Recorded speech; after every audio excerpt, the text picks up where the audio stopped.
Commissioner Lands, we are meeting today. Call for a motion to adopt the agenda as presented. Weatherhead and, Sorry, I was asking if you've done roll call. Okay, so do you want to do a roll call? It looks like we have everybody on there, but go ahead with the roll call. I'm only afraid to get the chair back on track. So get me on track. If you just let me know present, so we call your names. Director Popo, Chair I'm Tedeschi, present. Director Jackman, Hello, I'm here. Director Tierney, Present. Director Vandenberg, Good afternoon. Director Watson, present. Director Graham, present. Director Buell, Present. Director Cunningham, Present.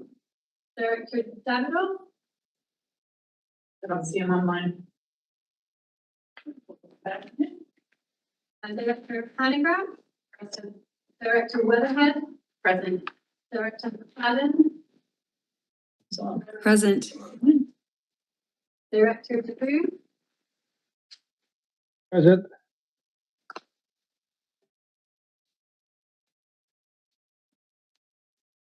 Director Hewitt, present. Director Selznick, Present. Director Page, Present. Director Casely, Present. Director Lockwood, Present. Director Main, I'm present, thank you. and alternate Director Buller. Present. Mr. David is there now. Yeah, Chair, I just joined, present.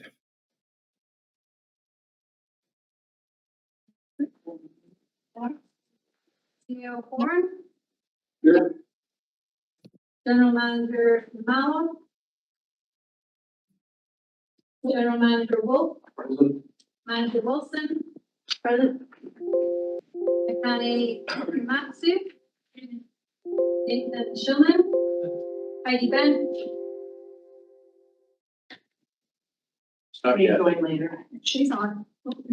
She was just on. I saw her come up. She'll come back. Myself, Helen Clark, the meeting coordinator, and myself. Nancy Net, present. And we'll see if anybody was not acknowledged. Is there anybody we haven't acknowledged? Right, turn it back over. And the look on your face is priceless. There you go. Okay, are we done? Yeah. Okay, we have a recommendation to adopt the agenda. Anybody opposed? I should say all in favor because I have a majority of the people here. Anybody opposed? Carried. And we have received the minutes after we adopted the agenda. Any comments on the minutes?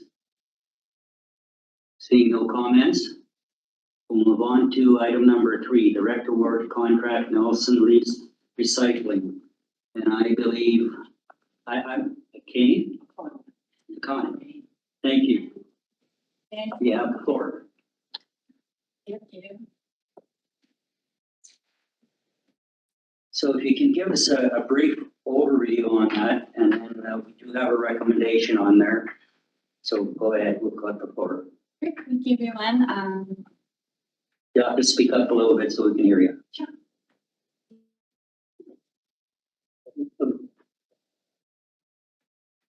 Director Cunningham.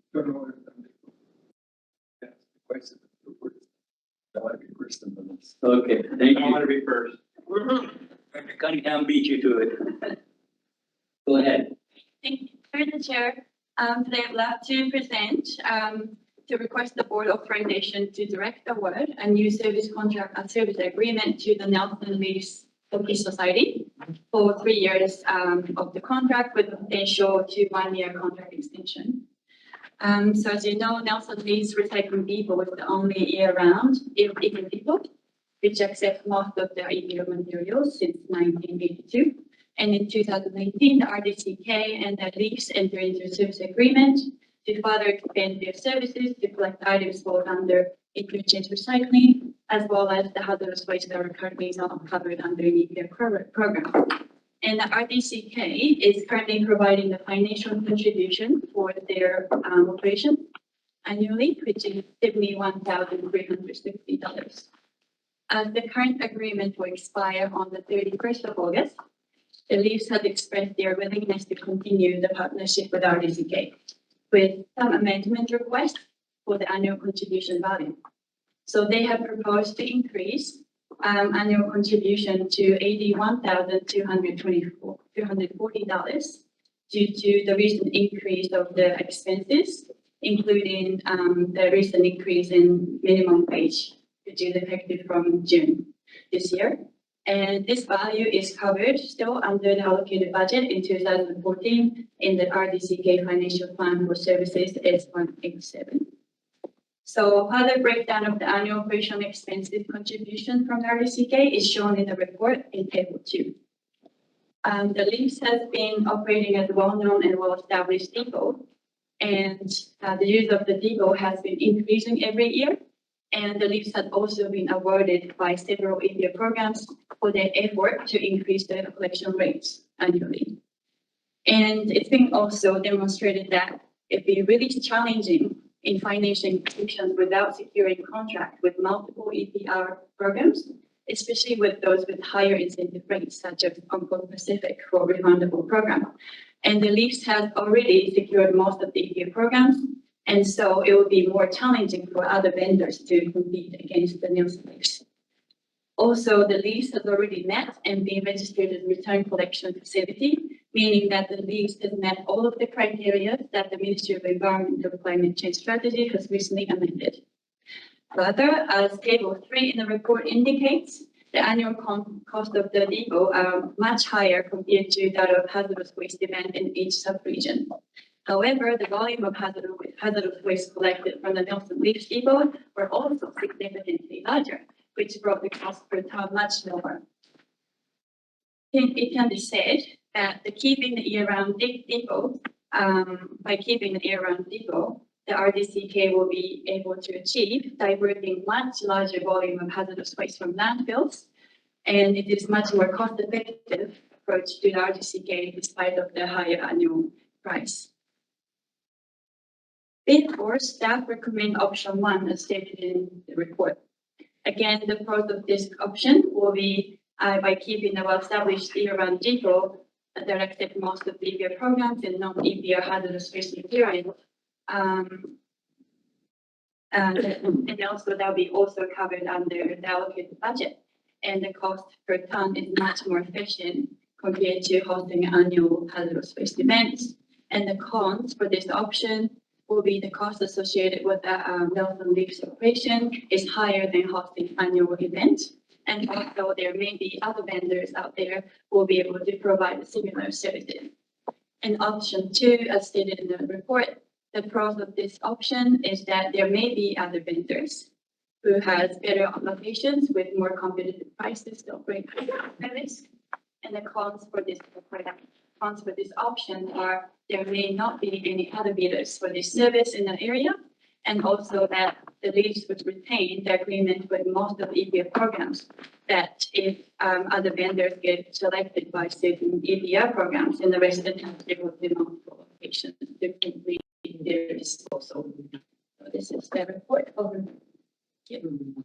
Thank you for your report. I do have a speakers list here. Director Cunningham, Director Vanderberg, and Director Watson. Go ahead, Director Cunningham. Yes, I know on the table that with regard to household hazardous waste and paint, it's both gone down this year compared to, or else everything else has gone up every year. Any idea why that may be? You can answer that? Through the chair, that was stated by several EPA programs that during the COVID, most people are inactive and they're mainly, doing house renovations and such that brought up more paints and other materials more significantly during that year. So after the COVID pandemic ceased, then the volume has gone down. So that could be the reason. Thank you. And I noticed that, if I may, option one is 81,240. It goes up to. Why does it say up to? Is there a reason, like, is there a chance for it to be lower? Yes, go ahead. Yes, the chances can be lower because the RDCK do subsidize some of the portions for the insurances for the pollution and environmental liability, and which is kind of dependent on the year as well. Also administration fees depend on the workload as well. So that would go down, and last year was also under the budget. And Thank you, This is actually a valid comment in this contract. The up to clause is probably not a great clause because we have variable costs depending on the amount of material we receive and we have to pay for the disposal also. It's a valid comment. We could potentially delete that from this resolution. Thank you. Does that answer your question, Director? Okay, Director Vandermark. Great, thank you through the chair. My comment or my question is around the end of the resolution, which suggests, in quote, with the possibility of 2 one-year extensions upon mutual agreement. I'm not real clear what that means. So that is the vendor and RDCK coming to an agreement at the end of the year, but who approves that dollar value? It's not clear to me. So 2 one-year extensions. When does and how much? When does the dollar value get tabled, and how is that approved? Okay, thank you for your question. Amy? Through the chair. Often at some of these extensions, the contractors may come back with changes in the terms and conditions or review it. So at this dollar value, we would have to come back to the board for approval of any changes. Or actually just for award of the extensions, including any changes in value. If I may add to it, the advantage of having this clause in is that we don't have to do a new competitive process, which in this case is sole source anyhow, but generally we use that clause because it allows us to extend with approval, depending on the dollar, but with approval from the board, extend it without doing anything. Okay, thank you for clarifying that, because I understand the latitude that it gives you, that freedom and that savings there, but if it was to go over 81, again, it would come back to the board, which you answered. Thank you. Thank you, Director Watson. Yeah, excuse me. Thanks for the report. It was really well done. Through the chair, the Nelson lease is really critical. I get that, and I think it's been really important. They've been a really good asset for the region. My question is actually more around when we're publicly subsidizing an entity that is then using it as a fundraiser for a nonprofit. I'm not entirely sure on the financial ethics of that. I don't want to not fund them, but I feel like them being able to then generate money that goes into a different aspect is taxpayer subsidized. And I have had other residents like with the Eco Depot for Caslo that we've looked at, they were like, oh, well, obviously it makes money. And we told them, no, we subsidize it quite heavily, so it's not a money maker. So just curious from a financial perspective, is that good practice? Thank you, Director Watson. I know you need an answer for that. Yes, through the chair. So this portion of the funding is only to cover the costs associated with the non-EPR hazardous materials. So we're not like the money that they're using for the society comes from the funds they generate through Concord. So we're not our funds that subsidizing those operations are not going into the society. It's just purely the incremental cost difference to add this non-EPR household hazardous waste to their services. And if I may add to this, this would be no different if this would be a for-profit organization and generates profits. We don't really ask where these profits go. Yes, if this would be supporting an organization where we have ethical issues with, that would be a valid question, but I think otherwise we deal with this contract no different than with an organization. Supplemental? Go ahead. Yeah, I don't have an issue with the Nelson lease. It's not an ethical issue with them, but I think if we were not providing this funding, that facility would not exist, thus they could not create some type of income that is then used in a different way. And so I do still think it's a subsidization, and we just need to be upfront about that. I think it's important to understand their facility pre-existed and predated our contracts a long time. They will continue to exist. They only would not provide these specific services that we are subsidizing. Okay. Thank you. Okay, seeing those speakers, there's a recommendation on there. Somebody want to move their recommendation? Director Page, seconder, Director Cunningham? Or are you scratching your head? No, I would think for a second. Okay, all in favor? Anybody opposed? Carried. Moving on to the second item. Bonnie, it's yours again, thank you. Okay, my second item, through the chair, is to present the result of the recently issued RFP and to request direction to award a contract for the provision of hauling services from satellite depots for 3 years with an option for 2 1-year extension upon a mutual agreement. And currently GFL Trial was awarded the contract for servicing Central and West sub-region, and GFL Cranbrook was awarded for the service in the East sub-region in 2020. Then both contracts are coming to expiry on May 31st originally. However, the RDCK and the GFL agreed to extend the contract for additional 3 months to allow time to procure the product for the procurement process. And the RFP was issued in February to procure a contract to provide hauling services to satellite depots, and the staff has received 2 bids for this RFP, and the result is shown in the table 1 in the report. As it mentioned in the report, unfortunately, we have to reject the bid for Tippett Waste this time, and GFL Trail currently charges the RDCK per trip. GFL Trail currently charges the RDCK per trip their driver made to each depot, and GFL Cranbrook charges based on the the number of super sacks that hold. And based on analysis, it was found that it would be much cheaper for us to be charged for super sacks in Central and West regions as well. So therefore, in this RFP, we specifically designed to ask proponents to propose their prices for super sack to potentially reduce the cost. And GFL proposed to service both the regions in RDCK as their response to the RFP. And table 2 in the report shows the total annual price and total contract price proposed by GFL.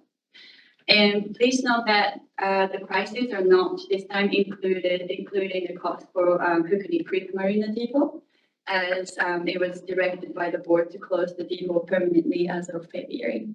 So that's the reminder.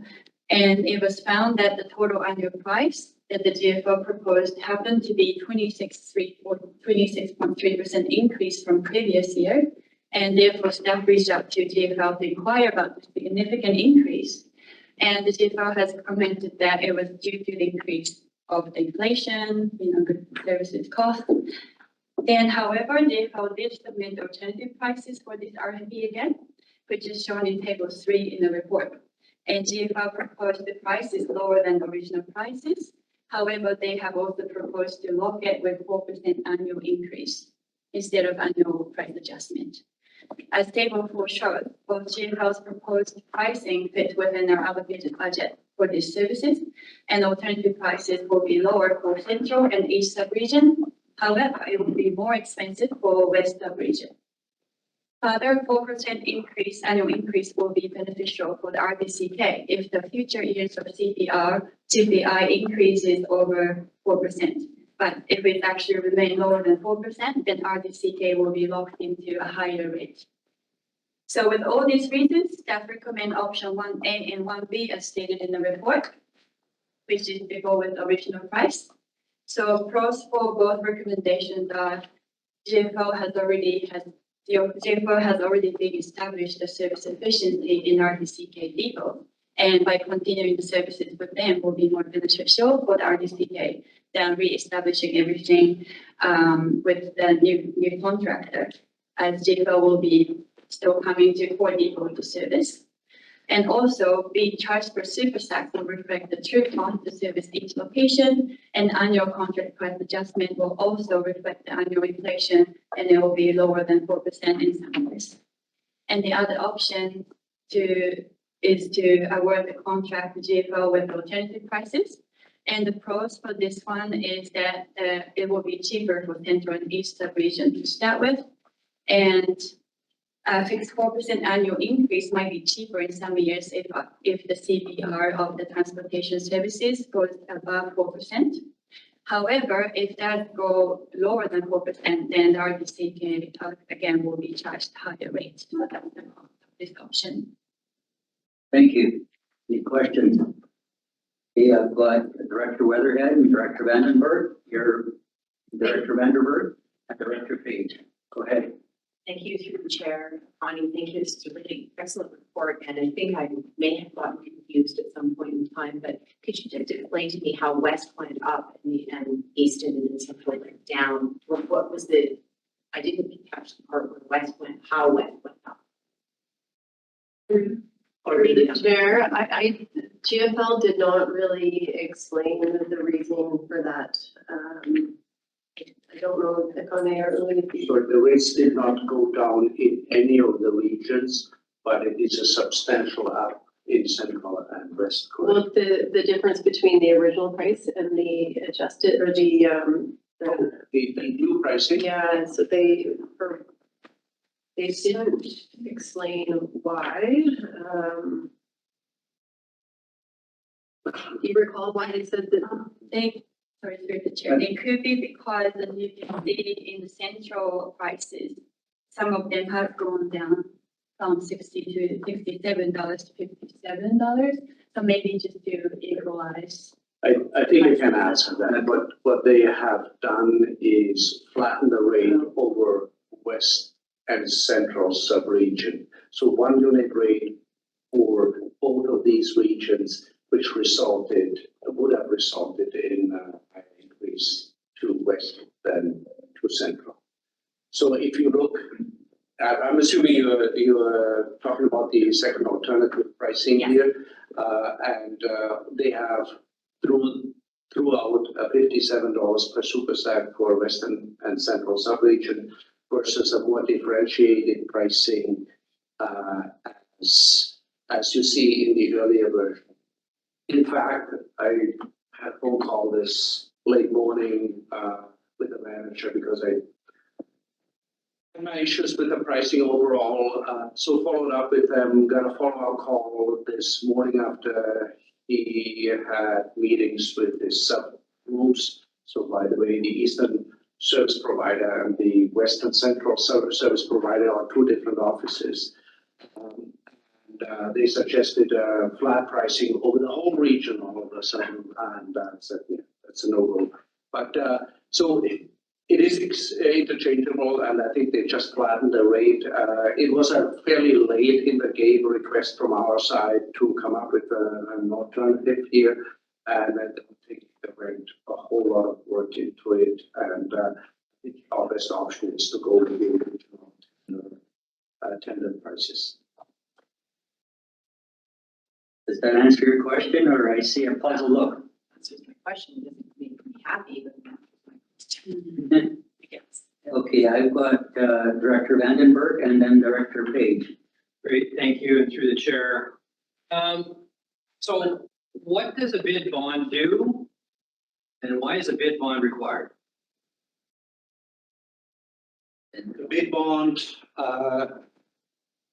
helps us in case a company decides midway to be renege on the original bid. So we tie them to their proposal. It has a validity period, let's say 90 days from the date that we open proposals. And the bid bond can allow us to hold them to their bid, or in case they hold their bid before contract award from the competition, we have ability to potentially make claims against them. Supplemental. And so this is a $90 insurance policy. And it would suggest to me that Tippett did put in a proposal, but failed to provide a bid bond. Seeing that they're the only two people in town be bidding on this sort of thing, that's why I wanted to ask the value of why a bid bond is so necessary and significant. Did we lose out on potential savings through the disqualification? There's a possibility of this, through the chair. But the problem is, once we have the tender documents issued, we have minimum requirements identified, and if they are not met, we have no other choice than rejecting bids that don't meet these minimum requirements. We have the choice to reject all of them and start over again.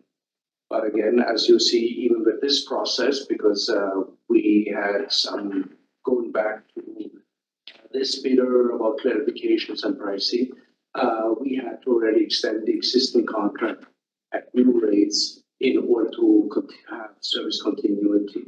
So like I said, it is a requirement in the tender to have a bid bond, and if it's not provided, it is not a legitimate bid. Thank you.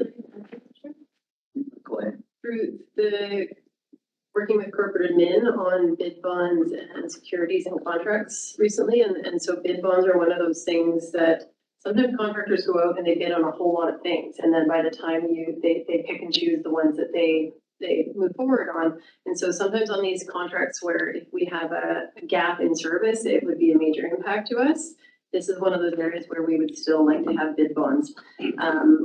Contracts that we can just revise and redo and not have a major impact. We're looking at not having that requirement so that there's less obligations for especially smaller local companies to bid on things. So this is one that's pretty critical. If they said they were going to do it and then they backed out and then we had to go through the RFP process again and didn't have a contractor and had no recycling services, I think this actually is one of those contracts that is valid to have a bid bond.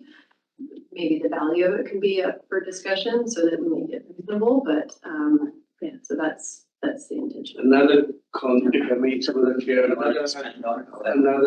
consideration is in larger contracts that there's the possibility, not in this case, but there's a possibility that big bids are being provided and then withdrawn before an award. If you don't have a bid bond, it doesn't hurt you. Just those an imaginary number in, and meanwhile force other bidders to provide their numbers as part of the process. So I've seen that being a standard for a long time for these various reasons that we mentioned. Thank you. So we've got Director Page and then Director Watson. Just quickly, how much was the bid bond on this one? Through the chair, they're 10% of the annual value. Because this entire amount of cost is associated with satellite depots, we've opted to do a bundle deal, so we see if at some point in the cost efficiencies, we determine removing satellite location, how does that impact this contract? Go ahead. Through the chair, the contract does allow us to add or remove sites. So, and this was specifically considered because we don't know exactly if Lakeside is going to close and if so when, because during the main portion of this contract. So that was one of the considerations that we wanted to keep our options open. Excellent, thank you. Director Watson.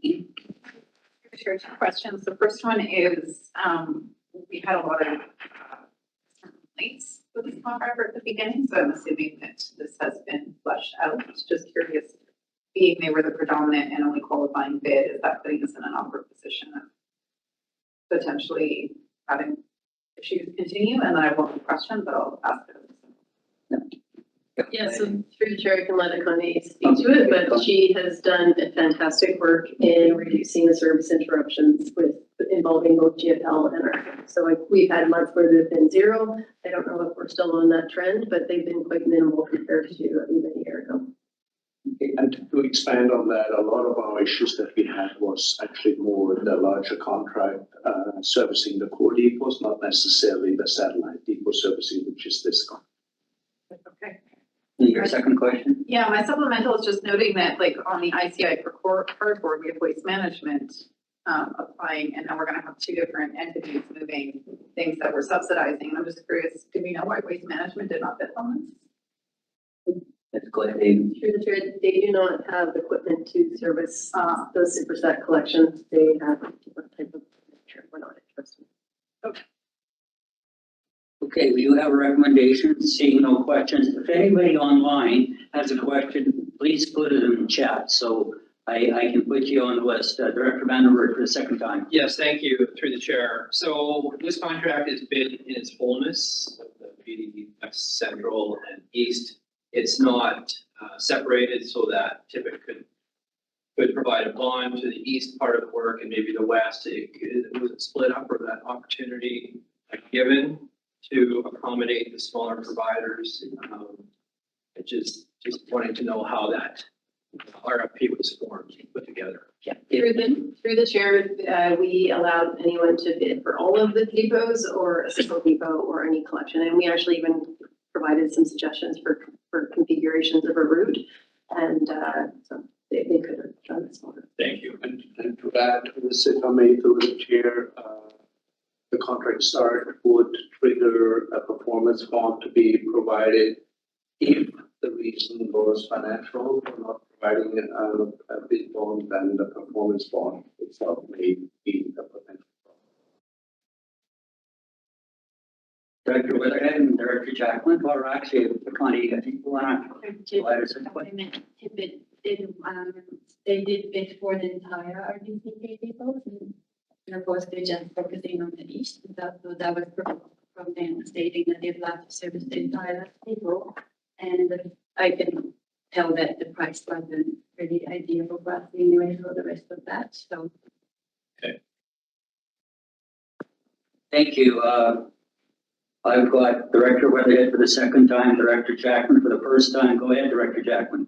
I will move both recommendations as block. Second. Okay, we have a mover, seconder, discussion on the recommendation. Director Weatherhead. I was just gonna actually ask a question regarding something else that wasn't on there, but it's just in the difference between a core and satellite, because of the proximity of Burton and Edgewood recycle depots. I understand it's different equipment that hooks these up. One is the super stack and one is the other truck. Okay, so now if these two were somehow combined, what would we, even with our local contractor delivering from one site to the other, seeing as he's delivering cardboard and styrofoam and plastics from one site to the other anyways, just, I don't know. Through the chair, it'd be a little tricky because as he starts to touch it, it may become commercial and then Recycle BC may not accept it. I think when we can look at consolidation and number of depots moving forward when we talk for cost efficiency or dignity and sufficiency. So, seeing no other speakers, Director Jacqueline, you move the motion? Yeah. Both together. I just got a question because the first one involves Trail and the other one involves Cranbrook. Can we move both of them together, but we'll make a difference at the board table? You're the chair, you can just separate them in the board. Okay, thank you. And we had a seconder on that one? Director Page, thank you. Anybody, all in favor? Anybody opposed? Carried.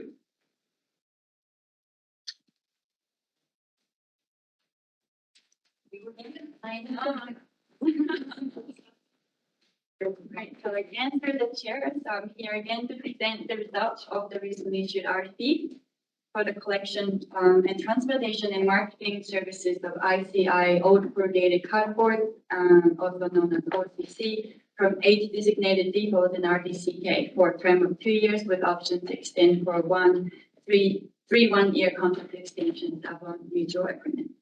So the RDCK has selected eight designated depots to collect ICI cardboard. And GFL Trail and GFL Cranbrook again are the current contract for this service. And this contract again expires on the 31st of May. And both RDCK and GFL agreed to extend the contract till August 31st to allow time to procure a new contract. And RFP was issued in February to procure a new contractor to provide the service, and the staff has received bids from 4 different vendors, which is quite a lot. So GFL, Waste Management, Northwest Environmental Service, and Tippett Waste for the proposals.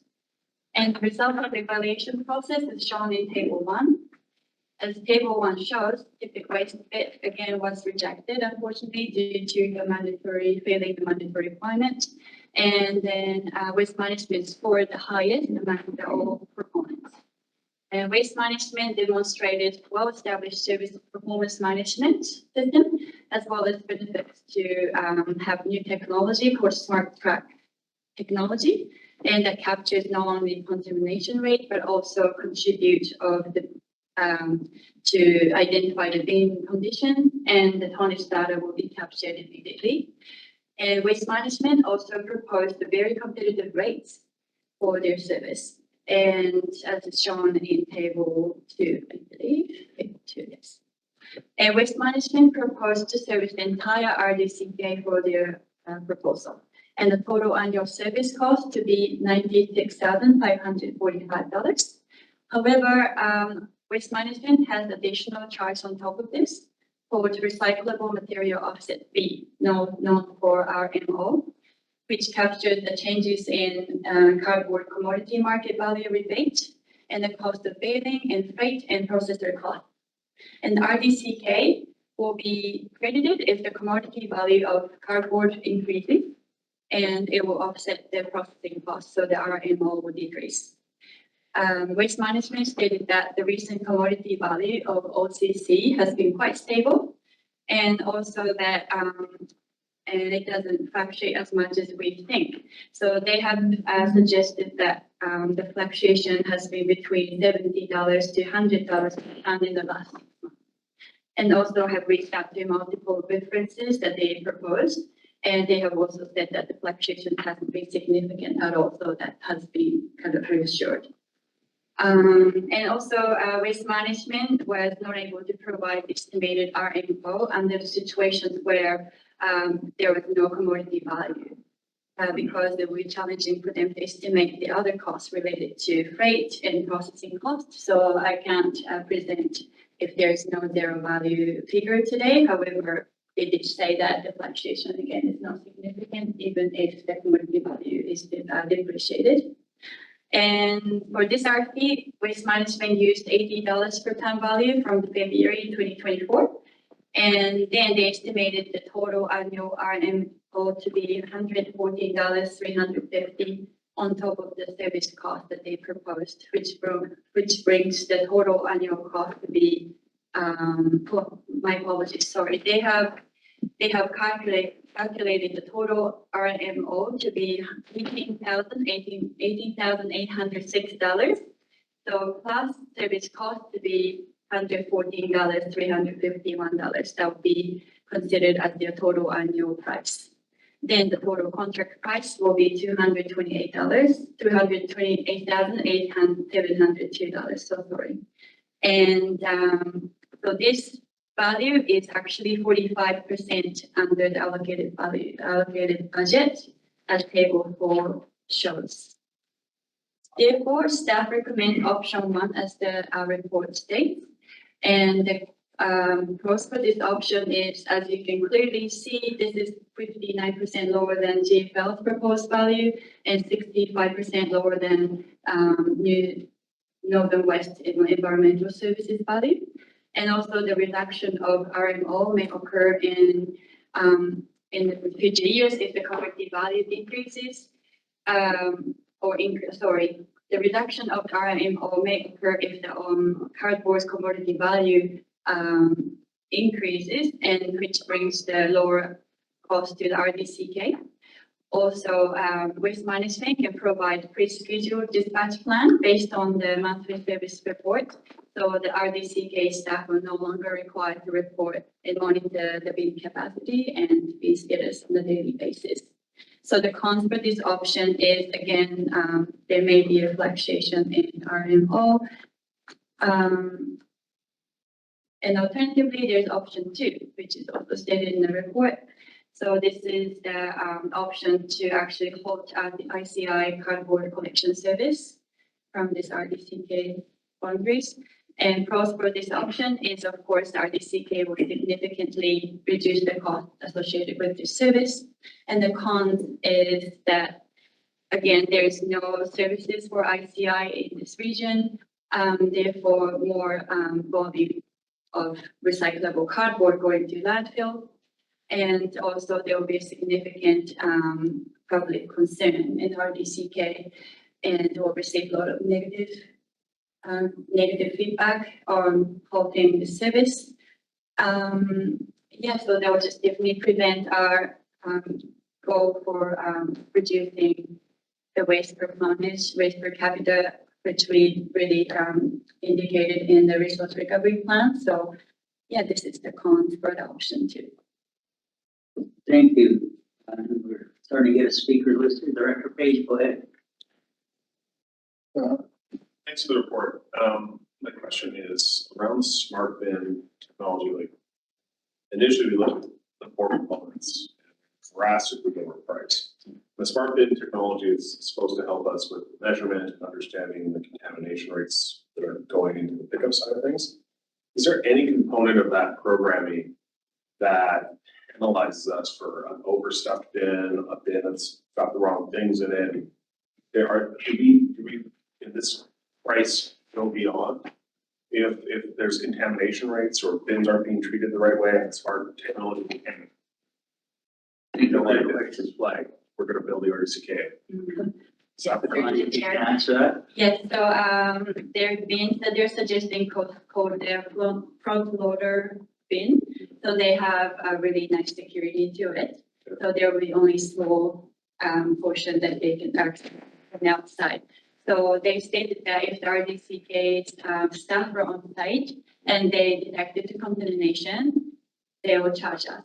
However, Sure, okay, so they will charge us beyond this amount here, there are penalties that could be incurred if this isn't done. So I had seen a local news consumer report on Western management of smart bins, picking up a private contracting. And in the end, it worked out, they were sorted between the differential between what they expected the bill to be and what it was, because they had on-site security cameras that they could go back and reference when there was billing incongruencies. And so I'm wondering, at these sites where this is happening, do we have footage that if there's a billing issue, we have our own record? Okay, we'll step back.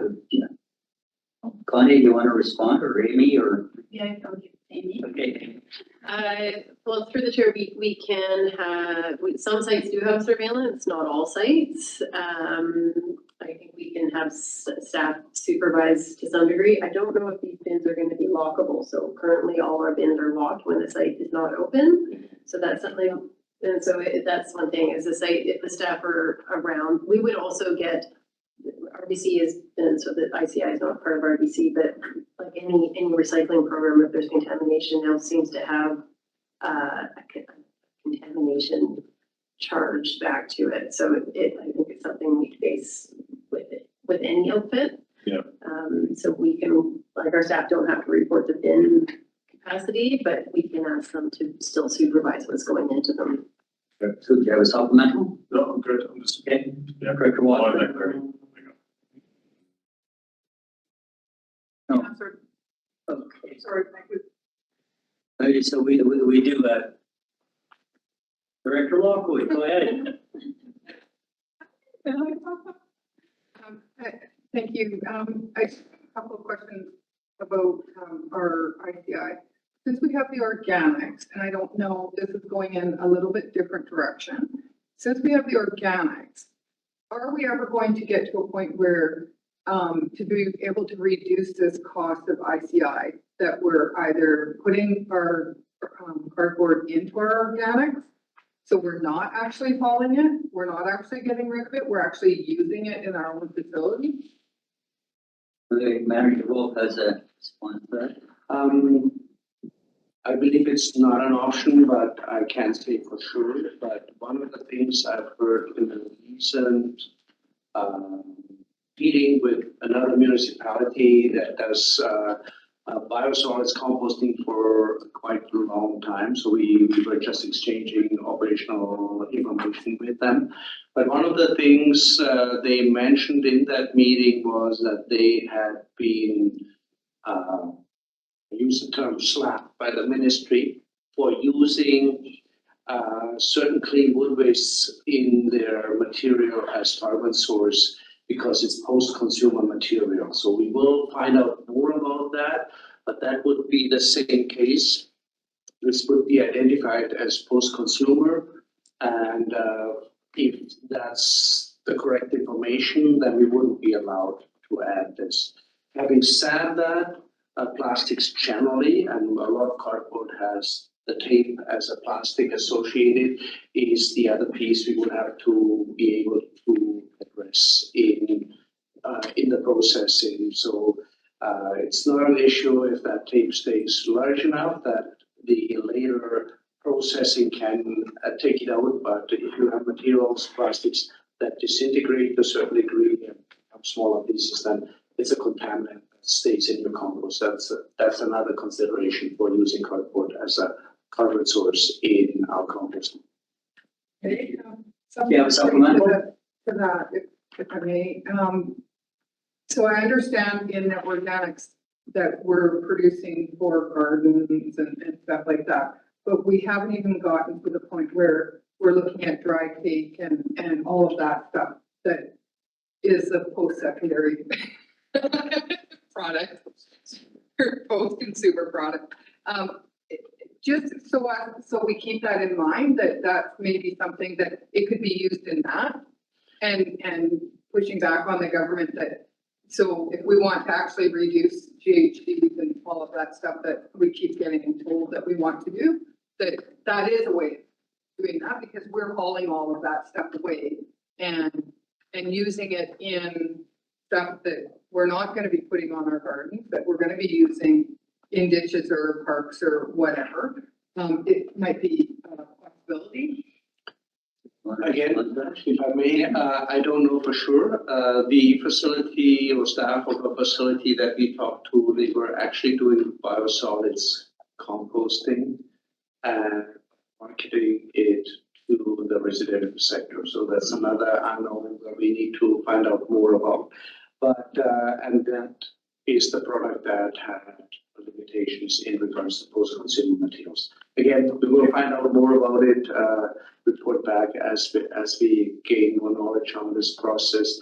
There's various gray areas currently on the regulatory side and on composting that we try to obtain more information on. One more, just Go ahead. thank you, is people have been asking, because it's again springtime and people use cardboard in their gardens or flower beds or whatever. And they're asking, it's getting harder and harder to get the bigger cardboard because we have this ICI. So they're taking it to the different depots.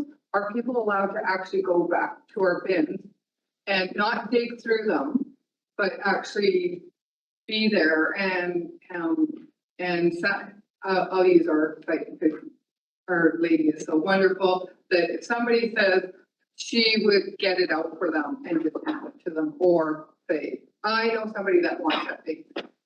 Are they allowed to do that?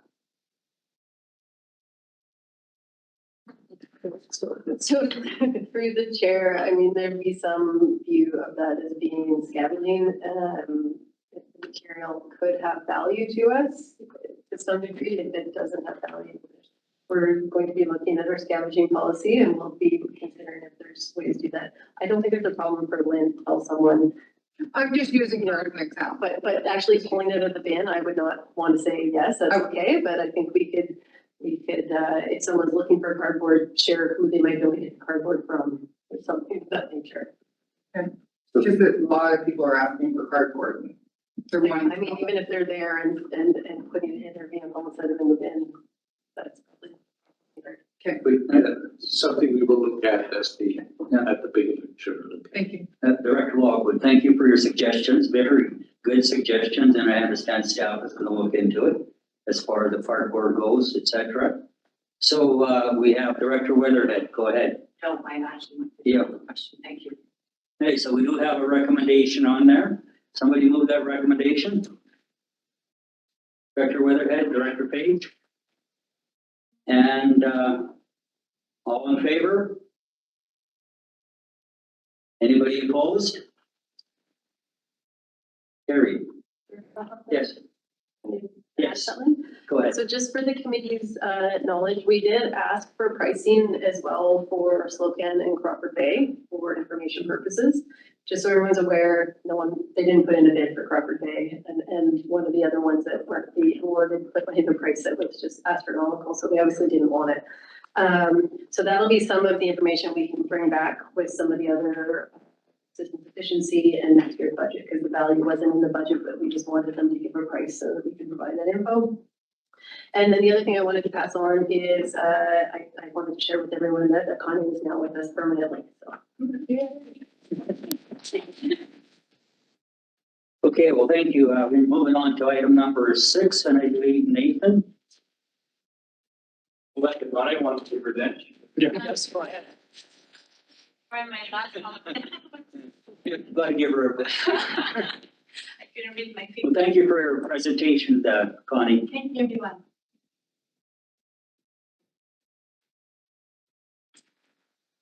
All right, thank you, and through the chair, the purpose of this report is to seek approval for a direct award of the Nakusp landfill contract to Arrow Lakes Aggregates for a 6-month term with an option to extend month by month afterwards.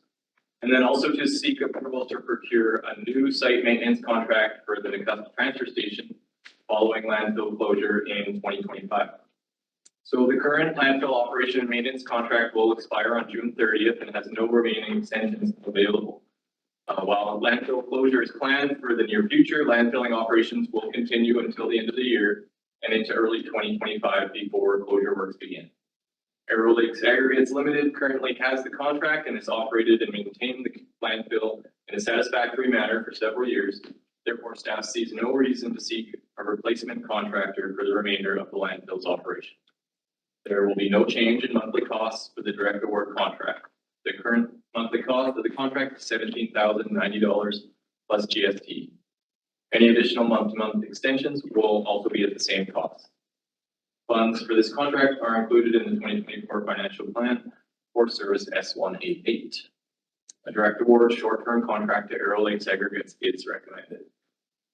Regarding the second item, once landfilling activities have ceased at Nakusp, the scope of work required at the site will change, which will look more similar to our current transfer station contracts. A new site maintenance contract will be required for snow removal, upkeep of diversion piles, and other small tasks. Staff recommends issuing an RFP for a new site maintenance contract at Nakusp to commence following landfill closure. Results for the procurement will be returned to the committee for direction. And that concludes my summary, and with that, I'll pass it back to the chair. Well, thank you. I do have a question from Director Zelznik. Go ahead.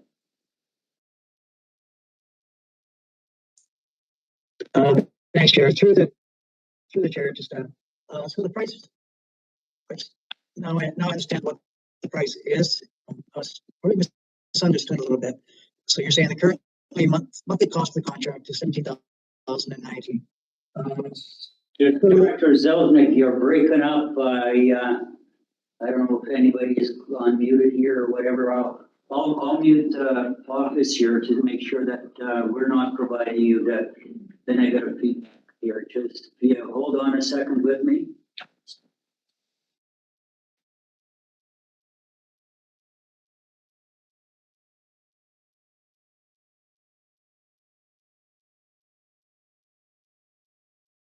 Oh, no.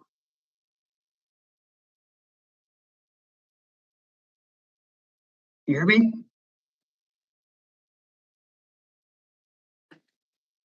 Yeah, well, we can try again there, but Keep talking and I'll mute ourselves. Can you hear me now? Yes, we can hear you better. Go ahead. Okay, I moved it a little bit closer. So the price is 17,090 per month. Does that include the snow plowing, everything, and the two pieces of equipment? That would be the skidder, compactor, and the wheel loader, and the wage.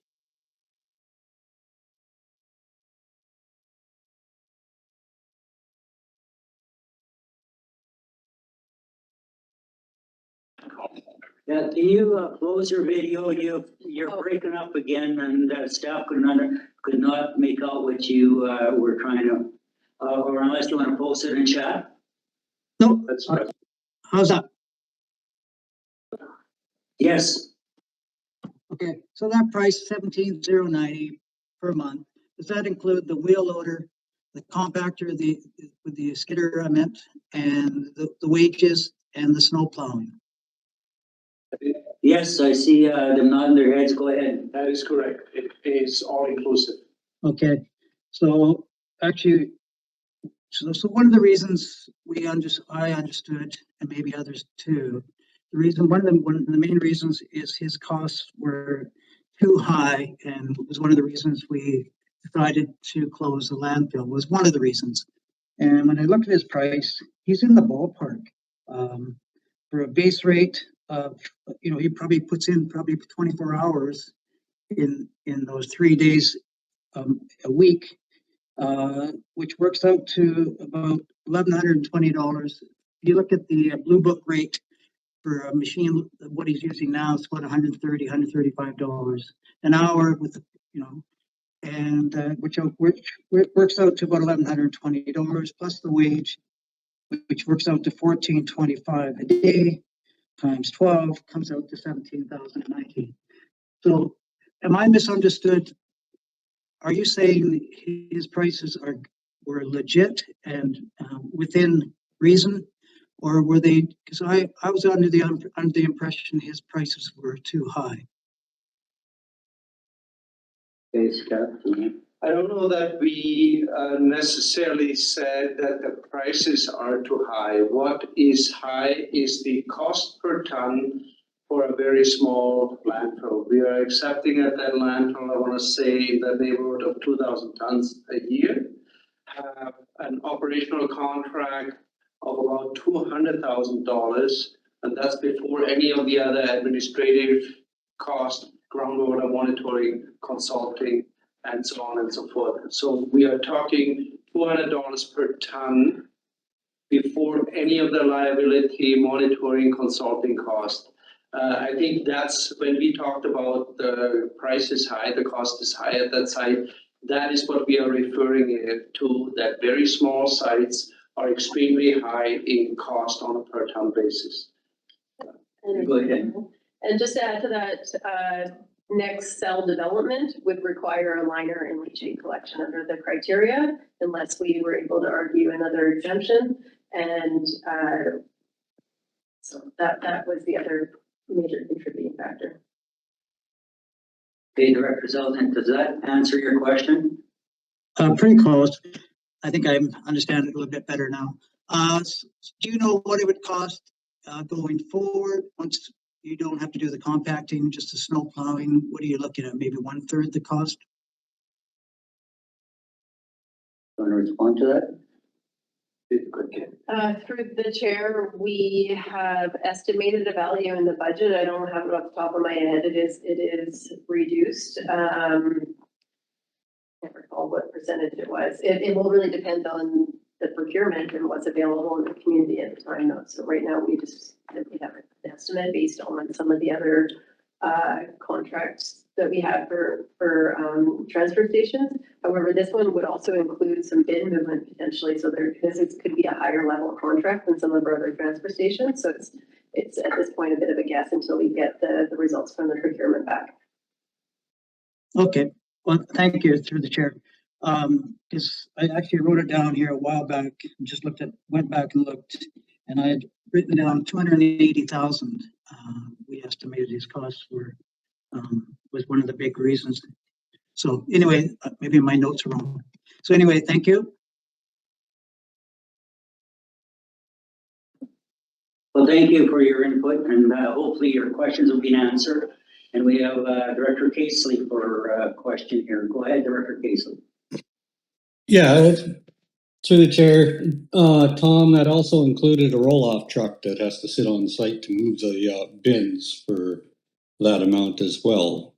And the fact that I don't think we're getting off that much cheaper when we go to a transfer station, because you're still going to have the same amount of equipment with the wood waste that goes into that site, the metal waste that goes into that site. You're still going to need big equipment. Almost the only one you're going to lose is the compactor. And the fact that from Burton to Otashenya is 222 kilometers for the folks in Burton, never mind Edgewood, to get to a landfill. So are we just trying to keep this stuff, this stuff's going to end up in the forest. I think you have that. We do not have any of those distances in any other part of the regional district for residents that have to travel to a landfill. So thank you for your question. Do we have a response? Through the chair, the users of the site are not going to see significant impact. In fact, the operations for majority of residents and businesses will not change. We will have 2 compactors at the site, and a number of roll-offs. Will still be accepting all the wood, metal, tires, appliances on site as we currently are. The one item that is going to be changed is asbestos. So we can't accept asbestos containing materials at transfer stations. It's landfills only. We are looking to maintain the current tipping area and invest and have lined bins for asbestos if we can get that approved through WorkSafe. But otherwise, the rest of the site will function very similar to what it is now. We've engaged with the municipalities and contractors about unloading their trucks at our compactors and bins, similar to what they do at the other transfer stations. Supplemental chair. Yes, go ahead. To the chair, you have forgotten about the amount of commercial garbage that actually goes in there in trucks that will now have to be trucked from Burton when you do a house demolition or large quantities that can't be dumped into a compactor bin because you wouldn't be able to service it that distance through roll-offs or any other kind of system to Castlegar. It is quite a distance. You'll be lucky to get 1, maybe 2 trips per truck a day out of that site to refill those bins, just for driving time and availability of all the landfill being open and not congesting Otashenya. So I think there's a little bit of miscommunication here.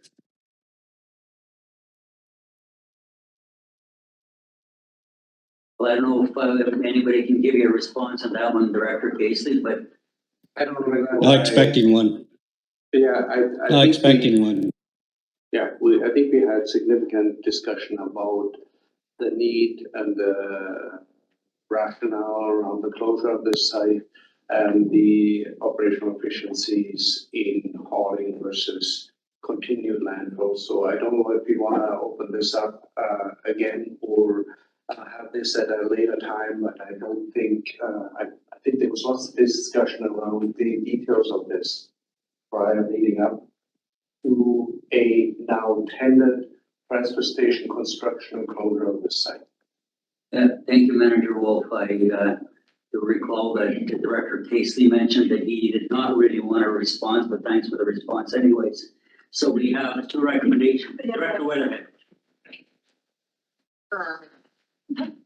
Thank you. Through the chair, I do respect the fact that we have had this discussion many times,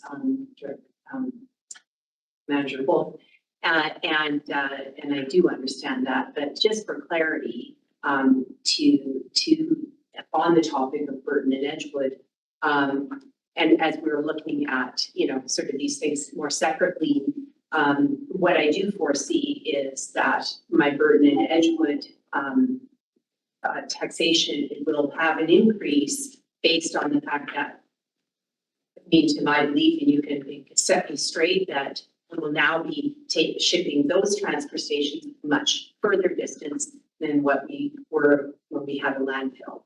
Is that correct? Would there be a significant change in there's gonna be a big change in the further distance, or are they gonna be dumping into the transfer station in the cusp from Burton? Through the chair, they will be unloading it. They will be unloading. Thank you. And if I may, the taxation is not regionally accounting for the cost regionally. This is a taxation across the sub-region, and Castlegar pays the same for the overall cost of hauling or landfilling than does Edgewood or okay. Yeah. Dr. Watson, go ahead. I'm sorry, I left the room. Was there a motion on the floor? We're getting to that motion. Okay. There were some questions here or whatever, so I'm entertaining questions right now, and then I'll ask for somebody to move the two recommendations. Since you don't have a motion on the floor, I asked a question that you may want to defer to later. It's not entirely related to NCAS, but it is a general question related to landfills versus transfer stations. And it was something that came up through the climate change plan in one of our questions last month from the public. And I've made an assumption on the answer, which is why I'm going to ask now, or tell me you want to send it to me later if it's not appropriate. But the question was, we used to have landfills more decentralized. We had them kind of all over. And from the residents' question, from a climate change perspective, they were assuming that not transferring everything everywhere was actually more environmentally friendly. Why don't we have landfills everywhere? My general assumption is that the regulatory requirements on the landfill are so significant that having them everywhere would be very costly and effective. Are there other considerations regarding the centralization of the landfill and transfer sites being the decentralized aspect to access? In addition to what you said, that's correct. But in addition to that, it's actually with not the recent, but the resource recovery plan before study that included consideration of greenhouse gas emissions, and the result was somewhat surprising that the operations of the landfills actually produce slightly more greenhouse gases than the hauling of the materials. So thank you for your response. I'd just like to make a note here. The recommendation says area HK and village in the cusp. That does not mean that they're the only ones that are going to be taxed for it. It's all of the West Resource Recovery will be taxed for it. Director Weatherhead, we don't have a motion on the floor yet, but go ahead. Thank you. I just hinging on that. If we're putting the same amount of garbage, doesn't matter where we put it, we have the same amount of GHGs from that garbage. Sorry, I'm confused. Yes, go ahead.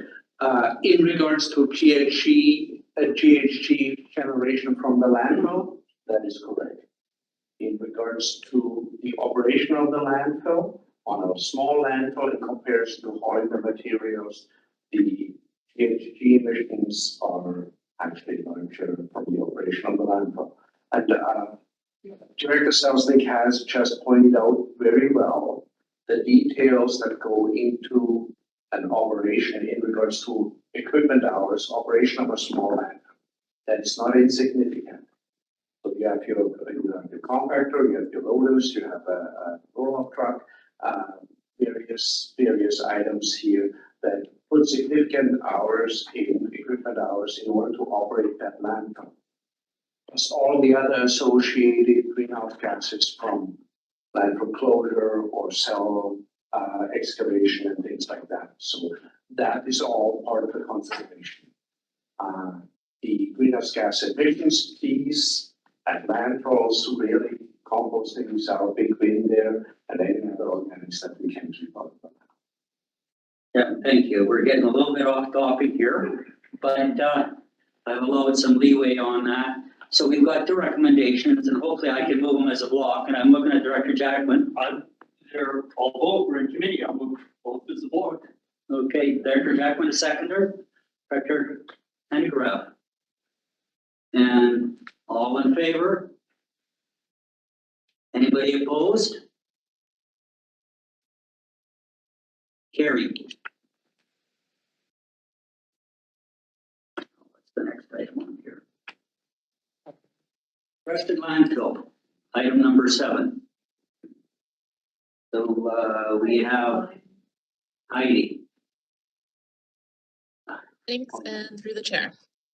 The RDCK does not currently accept used cooking oil in its facilities, other than very small amounts absorbed into paper at organics facilities, which leaves local producers of used cooking oil with limited options for safe disposal.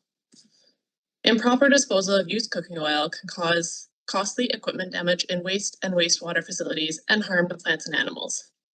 In 2023, Leduc Biodiesel Energy from Creston reached out to inquire about partnering with the RDCK to pilot a cooking oil disposal program at the Creston landfill. They offered to provide and service a steel, bear-proof, lockable disposal bin at the landfill at no cost to the RDCK. To get a better understanding of current cooking oil disposal practices and options, both in the RDCK and across BC, and to determine if a disposal program would be useful, staff reached out to local businesses and other regional districts and municipalities. This engagement confirmed that used cooking oil disposal in the RDCK is indeed a challenge, both for producers of used cooking oil and for waste and wastewater facility operators. It identified 2 service providers that collect used cooking oil from the ICI sector in the RDCK, and 7 regional districts and municipalities that offer no-fee used cooking oil disposal programs for their residential sector, the closest to the RDCK being the Regional District of Central Okanagan at their Kelowna landfill. Not only would a used cooking oil disposal program help to reduce improper disposal of this material and associated harmful impacts, it would align with the Resource Recovery Plan commitment to pursue zero waste and support circular economy initiatives by promoting the upcycling of used cooking oil. Staff are seeking authorization to pilot a used cooking oil disposal program in partnership with Leduc Biodiesel Energy at Creston Landfill for 1 year. Thank you. I've got 2 directors that want to ask questions here, Director Jackman and then Director Vandenberg. Didn't really want to answer your question. I've actually been to this site. It's Furrow Creek West. He's expanding. I understand they can sell everything they can process. I was going to move the recommendation. Good pilot project. We've got Director Vandenberg, and then I'll ask for a movement of the recommendation. Go ahead. Right, so I did do a little bit of research with this company to find out what their end products are. I'm not real sure as to what they're doing with this product. I know that there's a need for somebody to collect it, and this is an opportunity to put a central collection device down at no cost to us. So I haven't read anything in there, but I don't understand exactly what their end products are. They're talking about generating biodiesel, but they're not selling it. They're talking about dust prohibitors for riding arenas and stuff like that, but I'm not clear as to what their products, what they're generating. Okay, I do have, do you want to respond? Does you have a response? Heidi? Through the chair, I only have the information that they provided on the products that they're making. I didn't really do research on what they're doing with those. I figured if they were willing to take the product off of us at no cost and upcycle it into something else, that was more of a benefit to us. Further, supplemental? I think that's important. We need to understand what they're going to do with it, because if they're pouring it into the river that's in behind the hill, that's not a good thing. I would like to hear some reassurance that Director Jackman has probably hinted on, that they're actually creating some sellable products, biodiesel, for example. And I don't know that dust inhibitors is such a great thing. When we're trying to keep it out of landfills, and then we're going to put it on riding arenas and roadways and such. So I think that there's an opportunity to just do a little bit more investigation here before we enter into a pilot. Thank you. I believe Willie has a response. Can I make a suggestion? There's good feedback. I thought it was confirmed that they produce biodiesel. I would make the suggestion we come back in a month from now with more detailed information and correct this item until then. Thank you. So I do have a speakers list here. I have Director Watson and Director Graham, and then Director Jackman for the second time. Thanks through the chair. 2 notes. One is, actually 3. So the initiation of this, was it the company coming to us saying, hey, we want to access this? Because I don't recall this coming up in the resource recovery plan. I don't have an issue with it. It's something that needs to be dealt with, but I'm just curious where this initiated from. And then my follow-up questions are related to, for those restaurants that have a lot of used oil that are not in Creston, would it be a drop-off service? And then the last note is just that what they use for dust control of the lake is hugely questionable from the environmental perspective. So I would be curious if that's what they're doing with this. It could be a much better product, possibly. So 3 things there. Okay, does anybody from staff want to respond to that? Through the chair, I can start and then Heidi can fill in. So part of Heidi's role is looking at circular economy and diversion opportunities. So she's participated in a few working groups or webinars in this regard. I actually believe that this company reached out to us after she had already participated in some information, and so they kind of collaborated after that. That's how that came about, Heidi? Yes. And then the supplemental to that was, I would support the pilot. I feel like if it's being removed from wherever it is right now, which none of us know, it's a good thing.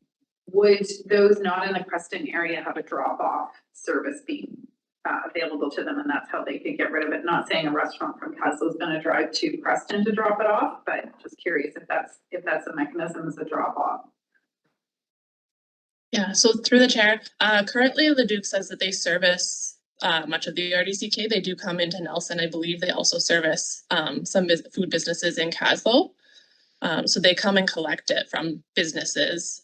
For drop-offs for the pilot, it would just be at the Creston landfill to start, but they have expressed interest in having drop-off bins at other locations in the RDCK if it were to go well. Thank you. Could have the Boone on the list. Okay, so Director Graham and then Director Page and then Director Jackman. Actually, we'll go to Director Jackman. He might have some answers for us after Director Graham. And the Boone. And the Boone. Thank you. So through the chair, there's a companies doing this. So I'm just wondering about the impact of what these companies are doing already, if this pilot would have a negative impact on companies that are already doing this service. It's not really in the report in terms of how much they're collecting or where they're going. And I just have a concern that if we're going to do something, we're taking something away from someone who's already doing that.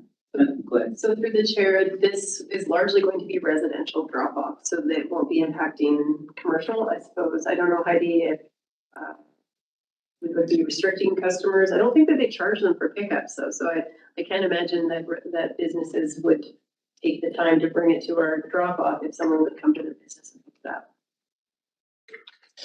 Yeah, and through the chair, also, Leduc is currently the only service provider that is servicing the Creston area. The other service provider is out of Armstrong, BC, and they only come into the western part of the RDCK.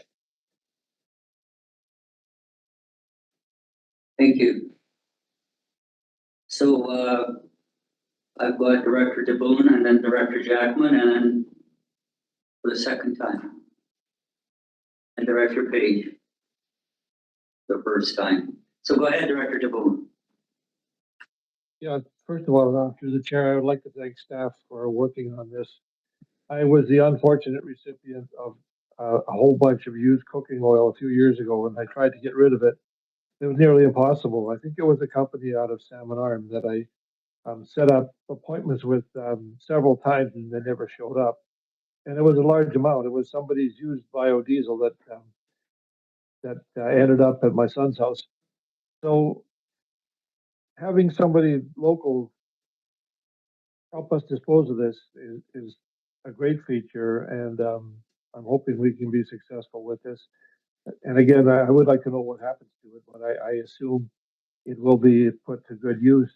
I ended up giving mine to somebody who used oil in a type of furnace, and they burned it there. And I don't know if that was the best use, but it was the only way I could get rid of it. So there are people here probably in a similar situation with stuff to get rid of. And they don't want to just take it, throw it in bottles in a landfill or dump it somewhere else. So again, thank you staff for working on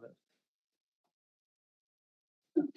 Thank you, Director DeBoom. I'll go to Director Jackman, then Director Page, and then Director Cunningham. Go ahead. Well, my information is somewhat anecdotal. I had a structural project at that site years ago. They've been in business for many years.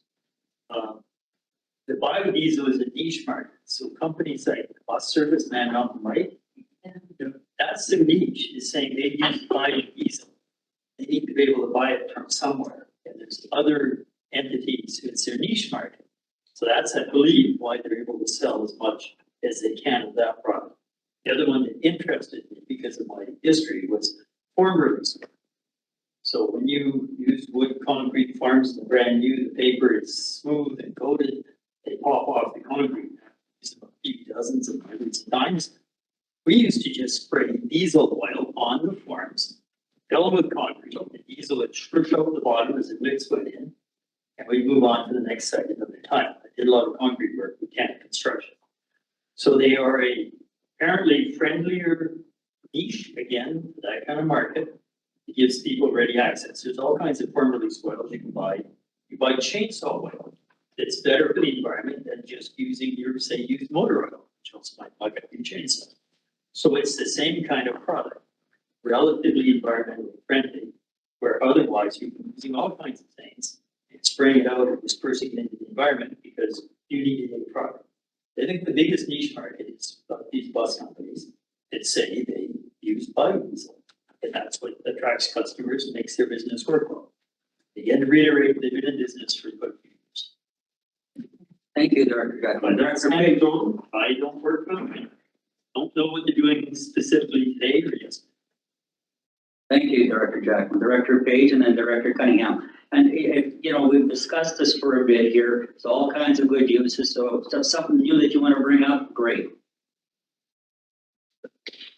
We're on this tangent through the chair, just based on perception that there might not be a use that's going on this particular company. I'm just looking at the company business profile from 2022 for this company, and it lists here that the Leduc product has been received its food safe approval to be used in place of diesel with products and companies such as Power Paving and Silk Paving, which are using it to keep asphalt off of their machinery.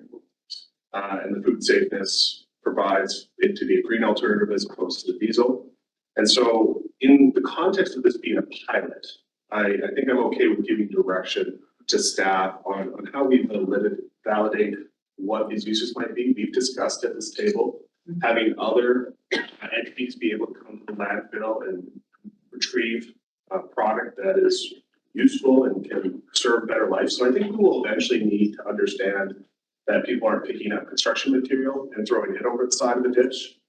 And so what that looks like and what level of validation we would do, I think makes sense. But in the context of this, I don't think there's any real strong reason for us to think there is not a product this company is producing and doing appropriately. And if we're going to apply a standard, let's figure out how we would apply it across our waste management. So I would support them to go ahead and take the direction of how would we validate with the proponents that these uses are to the benefit of everybody. What level of regulation do we want to put around it? And that's something I believe staff will look into. Director Cunningham. Thank you. Yeah, there's been biodiesel, meaning that it comes from plant-based oil. Animal-based oil. It's obviously not, they didn't do the oil out of the ground. It's not fossil-based oil. It's animal-based oil, such as lard and things like that. Very little is made nowadays or used.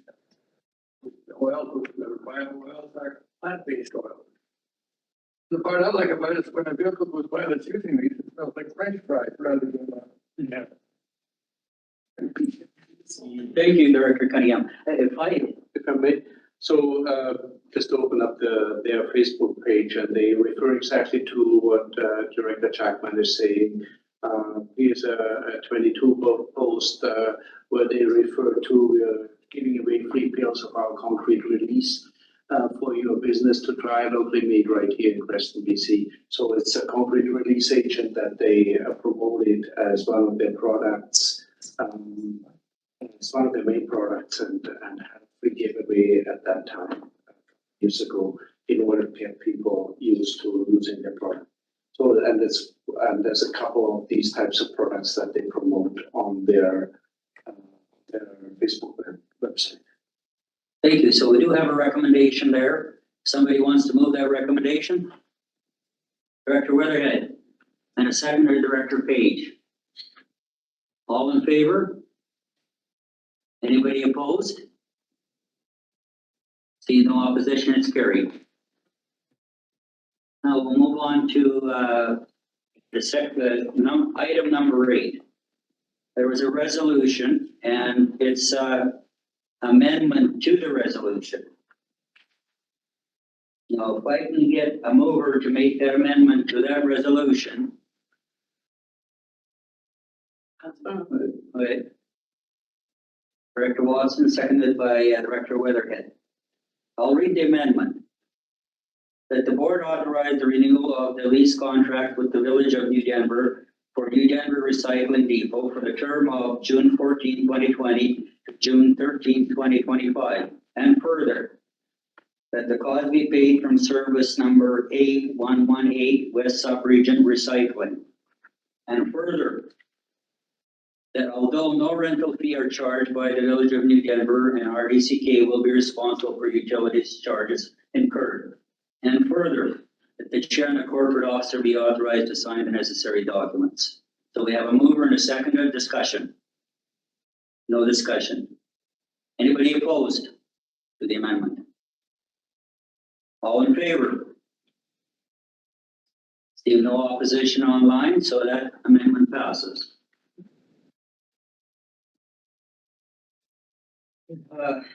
The Groman narrow site development and expansion. Amy. Thank you. So we just wanted to bring this to committee. We had the conceptual design completed by Ward Engineering and survey of the site completed. So we've done a little bit of revision. So the plan included shows, for example, paving of the whole lower area. We've removed that paving in the edited costing. There was no tree removal in the original costing. And another thing is in the figures that show there's a strip of green bins on sort of the northern side. We've removed that because the space that we're removing the rock from will create storage area for the bins, so we can remove some of the fill required. So there is an edited version of the costing, which is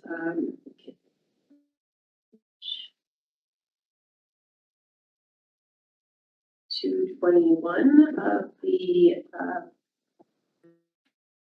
package, the agenda package.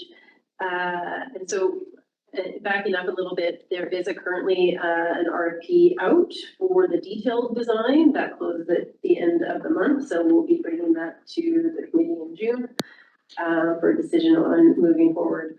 As I mentioned, this edited version has the paving reduced, some of the fill area reduced. It has the snow removal added. So one of the things that you can see from this is that the total for the site expansion is 1.6 million. So that is within the budget. In A117, we have a $2 million budget to advance on that. The building itself has been currently estimated at 1.7. That is well over our budget of only 500,000. And as a caveat, we really put it in as a simple placeholder. The place that our current plan would be to complete the detailed design this year, do some tendering and be prepared to do the site expansion work in 2025, and then do the design and the building in 2026. So the site expansion is to amalgamate the Groman and Lakeside depots so that we'll have enough space up there to have all of the bin capacity and whatnot that we need for a principal depot. We don't have that currently out there, our core depot as we normally call them, and the volume that we normally get between those two depots. So there'll be additional bins, and it's also to create some of the space that this building will sit on. So, another thing I think we need to start putting into the director's ears is that the building right now, depending on where we go, is simply looking, this design was for a 3-bay. We could have some ways to do some cost reduction if we wanted to go extremely simple, potentially 2-bay. The main driver for the building is to house the fleet, the compacting trailers mostly, because in the winter they can freeze with moisture and they're actually a significant challenge for us to manage frozen waste in the bottom because the ram can't move and get the waste out. So that was sort of the big driver for getting the fleet. But the other thing that I think is worth pointing out is there's a variety of things. Simple maintenance of our units is almost entirely done at contracted services. So we could have some capacity for mechanical services, some storage. We have a variety of different storage and outside storage, as everybody knows at industrial facilities like this are commonly challenging with theft. So to be able to have safe storage for materials. So we'd like to be able to house the fleet, house some equipment, and do some simple maintenance. There is the opportunity to continue what we put in this building to expand mechanical services. I can share that there's a few other departments that are interested in mechanical services in-house, parks, utilities, fire and emergency. And across the district, we spend a lot of money on contracting these services. So we could, in future revisions, when we bring this forward to you, we will be looking at whether or not we want to investigate a higher level mechanical services or a home base for a mobile mechanical service. That's not something that Resource Recovery is going to fund. It would need to be a partnership. Stuart's smiling over there. This is my plug to get the rest of the organization to consider whether or not they would be interested in partially funding this, because otherwise it will be storage for these fleet. And that's what this committee has essential would be funding. If some of the other services are interested, this is sort of, we have some time for budget and planning amendments in this coming time. 2026 would be the year for the construction. So we have a bit of time to do that. So all told, there's no asks at this point. We'll be back in June with the results of the RFP for the detailed design, and we'll take it from there. So really it's just to present what we're looking at present, and if I have any questions at this time. Okay, so thank you for the report. Do you want to entertain questions right now, or do you want to hold off till you come back in June for the questions? Maybe some brief questions right now, and then we'll get into real detail in June. Thank you. And I see Director New, go ahead. Thank you. Calculation, $2 million borrowed over 25 years at 4% comes to a total annual cost of $130,000. And we're already paying 70, 80. So right away, half or over half of the debt is covered by just saving on the current lease. So thanks for moving forward with this. Thank you, Director Newell. See no further questions. It's 2:30. Can we take a 10-minute vote? Go ahead, Director. It's not a question. I just want to say thank you to staff for saying that this committee was paying for it. I appreciate that because now we have more partners. So it's essential. You did say this committee. Okay, so we'll take a break now and we'll come back at 2:45. Driving in circular economy so that someone's waste is getting used more locally. And I actually think that the way that they're presenting it is has a lot of potential for environmental benefit and economic development and various things. So essentially, what this is, we just wanted to give it to you and share. We will bring a draft submission letter in June. If that's fine, we can submit it right away. If not, we can bring back a revision in July. The deadline is at the end of July, so we'll have 2 more meetings to do revisions. And then just as an update, we've been sharing this discussion paper with our ICI stakeholder groups that we work with. So some of the ICI groups that we work with is organics, The staff had gone to some meetings with chambers of commerce in recent weeks and shared this with them and asked them to distribute amongst the members and ask. So essentially, we're trying to plug this out in the ICI community as much as possible and ask them to express their concerns or situations with ICI recycling in our district. So we also, the reason why I wanted to share it with everybody as soon as possible is if you have other outlets to share this with ICI groups in your local areas, please do so. And if you'd rather an email with like a live link to it rather than the document, I'm happy to share that as well. Yeah, I've got a speakers list, but I'd like to make a comment on this.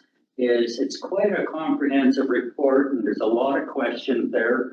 And staff would like to take a better look at it and bring it back for our June meeting and ask for our input into it at the June meeting. So any questions that pertain to what's going to be in the report or what it's going to do or whatever, well, I think it's in our best interest to wait till the staff brings back information on it and the responses to all those questions, and then we can review them and add to them. So I've got a speakers list. I've got Director Watson and I've got Director Main and Director Cunningham. Thank you, Sue. In terms of sharing it out to ICI potential folks, I think with us subsidizing the ICI, I'm going to reference our area, Tesla, I don't think a lot of them know that that's occurring and that this is actually an opportunity to not see that through local taxation. So I do think it would work to have an email that we could circulate to businesses, because we also know our chamber is not likely on that file. They wouldn't, I don't think they'd go that far. So yes, an email with the link, and we'll share it out to businesses we know with any information we can include about Castle currently is subsidized to provide this service. That nature. I think Director Gu was. Thank you, Director Watson. And that would be direction to staff? Yeah. Thank you. Yeah, thank you. And I've got Director Main. Yeah, thank you, through the chair. Amy, you mentioned reaching out to businesses. Have you also reached out to any institutional users, schools, health clinics, hospitals? Through the chair, that's our intention. I think staff has started to do that, yes. Okay, thank you. Thank you, Director Main. And Director Cunningham. Oh, thank you. Yes, I think one of the things we have to consider sometimes are unintended consequences. For example, when they stop, the grocery store stopped giving out the little plastic bags, started buying a lot more doggy bags, because the biggest single use for the old style grocery bags was to pick up doggy dispensing. So if we can maybe a doggy food vacuum cleaner or something, just, then the last second thing is the same thing as the cardboard. Since the stores no longer give out bags, you can take their cardboard boxes. And we have to get rid of their cardboard boxes because, of course, we don't pay for them. I mean, you understand, but the cost is still the same for returning. But if we get around these little bumps in the trail, I think we would be a lot farther. Oh, do you want to make a comment? No comment on this. Yeah, no, we talked about that this morning. Not getting into doing. Just wanted to ask Amy if you want to update on your participation in stakeholder and steering the So separate from this, Recycle BC, which is the residential PPP, is undergoing, we're undergoing a lot of processes with them right now. So there's currently a questionnaire out on, they're doing a cost study questionnaire. And so staff has participated in a webinar on that. By the end of May, we've got this questionnaire to fill out on our costs, because what they're doing is revising their incentives, and that'll come as part of the new statement of work that the entire province, everyone that has state contracts with Recycle BC will have new statements of work for starting January 1st. They also have a questionnaire out for the statement of work itself, and that also is due at the end of the month. And so during the Depot Collector webinar on this cost assessment, they asked for volunteers for a working group on assessing the information that's being collected from these questionnaires. And so I volunteered and they've accepted my request, so I will be participating on the working group for the Recycle BC. And I expressly pointed out when I applied that I had a strong interest in the rural local government with a lot of depots as well as satellite depots. So I very clearly explained what my interest was. So I'm glad that they have accepted that. And so that starts in June. I'll actually potentially miss the next meeting in June, depending on what time of day they have it. And then there's a few more dates through the summer. And then all of the results of these assessments will be coming forward later in the, I think they plan to have it issued in September so that we can start working negotiations for the new statements of work that'll come in January. So. And obviously, I strongly supported her participation. I think we need to be on the front end of these programs. Knowing from my own participation in one of the EPA programs in the stakeholder side, I think it's very beneficial to point out problems and misconceptions early on in the development of new guidelines for these programs with new parameters. So I strongly support Amy's attendance there. So directors, that was information, what staff is going to be doing, but I do have a director here that wants to ask a question or make a comment. Director Cunningham. Last one, in comments, can we please talk about EPR for a hot water tank? If you can return your stoves, your fridges, washing machine drive, you cannot return a hot water tank unless you pay for it. Okay, comment well taken. It's through the chair, this is for Recycle BC, so that's packaging and printed paper only, but that's a valid point to bring forward. Can we bring it forward? I mean, this we are. Yeah. And EPR was mentioned in. Thank you, Director Cunningham. So we'll move into public time. Do we have any public in the room that wants to ask a question? Public online? Okay, seeing no questions in the room, nothing online. We'll get a motion to close the meeting to the public. Yep, so move, close the meeting. And a seconder, we've got that. We do have a member of the public online that we would ask them to log off. Okay. Camera or Yeah, please. We'll close the meeting to the public. We have more to close the meeting to the public. Anybody opposed to that? No opposition online here? Carry. So. To know how to open. So we have our server online. Person logging on, so we just need to log them off. Different. Yeah, we do have a person online called Observer. Can you please log off? Okay, go ahead, log them off. We're trying. Different stage there. Participants. See everybody. And right click on them there. Expel. There we go. And then open.